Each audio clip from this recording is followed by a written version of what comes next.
Bismillahirrahmanirrahim. Assalamualaikum warahmatullahi wabarakatuh. Yang pertama-tama dan yang paling utama, marilah kita panjatkan puji dan syukur kita kehadirat Allah Subhanahu wa Ta'ala yang telah memberikan kita nikmat, baik nikmat iman, nikmat Islam maupun nikmat sehat. Salawat serta salam semoga dilimpahkan kepada Nabi kita Muhammad SAW yang telah membawa kita dari zaman kegelapan menuju zaman terang-benderang saat ini. Di sini saya akan ceramah tentang berislam tingkat akhlak ataupun ihsan. Berislam tingkat akhlak ataupun ihsan adalah tingkat Islam yang paling tinggi di antara berislam tingkat syariah.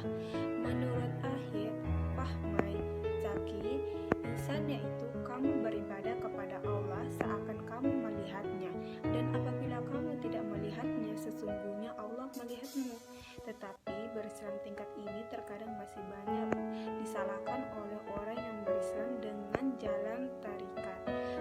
Bertarikat itu berzikir sebanyak-banyaknya kepada Allah dan beribadah sebanyak-banyaknya kepada Allah, sehingga suatu saat nanti tidak melakukannya lagi karena ia merasa sudah menyatu dengan Allah.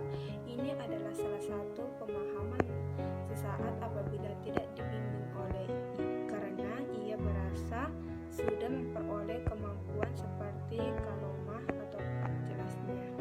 Al-Quran ada sekitar 186 ayat yang menyebut kata insan, dan ternyata insan ini membuat yang tidak dapat terlihat.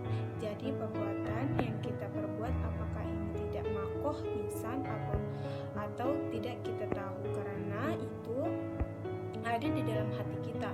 Malaikat pun tidak tahu bagaimana suasana hati seorang mukmin. Yang tahu hanya Allah, karena Allah yang membolak-balikkan hati seseorang. Apakah dia beriman atau tidak? Apakah dia bermaksiat atau tidak? Apakah ikhlas atau tidak? Dan di dalam surat An-Nisa ayat 23, wabil walidaini ihsan.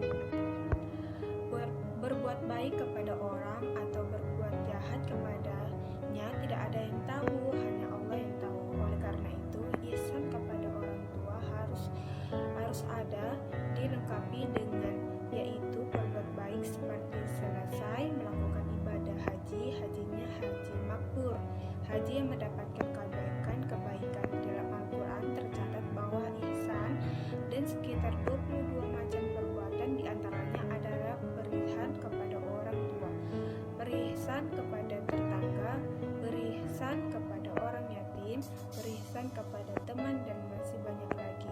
Jadi cukup dengan seluruh aspek kehidupan. Tetapi ada orang yang membuat ihsan kepada setiap orang, tetapi dia tidak baik kepada diri sendiri. Itu disebut orang humanis atau orang Islam yang so-yunanis. Dia tidak sholat dan tidak berbuat maksiat. Dia selalu berbuat baik kepada setiap orang, tidak pernah berbuat jahat. Itu sama saja itzholim kepada diri sendiri dengan baik kepada orang lain. Yaitu bagi Allah tidak ada gunanya seperti kalian membayar zakat tetapi tidak sholat, itu zakat kalian tidak ada apa-apanya. Maka ihsan bukan berarti sekedar perbuatan baik. Tingkatan perbuatan baik ada tingkatan. Yang pertama buat baik kepada diri sendiri, yang kedua berbuat baik kepada orang lain, berbuat baik kepada Allah. Berbuat baik kepada diri sendiri penting, kepada Allah juga penting, tetapi yang paling baik perbuatan baik adalah orang lain, karena buktinya kalian cinta kepada Allah adalah buat baik dan kepada orang lain. Maka perkataan seorang sufi Hasan al-Basri berkata, aku telah suka memenuhi hajat saudaraku daripada iktaf setahun lamanya. Berarti membuat orang lain berpahala lebih tinggi daripada ikhtiar. Yaitu hanya satu contoh sebelum lagi berkata baik kepada saudaranya, baik sangka kepada saudaranya. Maka di sini Al-Ustazah dari Hamras Fahmai Zaki ingin mengkondisikannya. Tingkat ibadah kepada Allah ada 3. Ali bin Abi Thalib berkata, tingkat ibadah yang pertama adalah tingkat ibadahnya orang-orang berpandang, karena pedagang ini kalau tidak untung rugi, maka ia masih menghitung untung ruginya. Dia hitung pahala-pahala yang besar saja. Orang-orang seperti ini disebut al-ibad, yaitu hamba. Kedua adalah ibadahnya seorang ahli ibadah. Dia menghamba kepada Allah sebagaimana orang Buddha pasrah kepada pemiliknya. Seorang Buddha yang tidak bisa membuat apa-apa kecuali yang diberitahu kepada orang tuanya. Apa yang dicari oleh orang-orang ini yaitu dia mencari ridhonya Allah. Apa yang Allah ridhoi ia kerjakan, apa yang dilarang ia tinggalkan. Jangankan ada yang dilarang, yang syubhat aja bisa ditinggalkan. Ketiga, ibaratul arifin, yang dia inginkan adalah ma'rifatullah, mengenal Allah. Mengenal Allah itu engkau memahami apa yang terjadi ridhoullah, dan Allah memahami yang menjadi ridho Allah. Mengenal Allah adalah tingkat yang tertinggi. Orang yang seperti ini, dia sudah tidak perlu berdoa karena Allah sudah tahu apa yang dia di dalam hatinya. Dan orang yang seperti ini, dia tidak berani meminta kepada Allah karena ia merasa bahwa dirinya hina. Apakah hak saya meminta sesuatu yang fikir ini? Keikhlasan orang-orang seperti ini tidak peduli.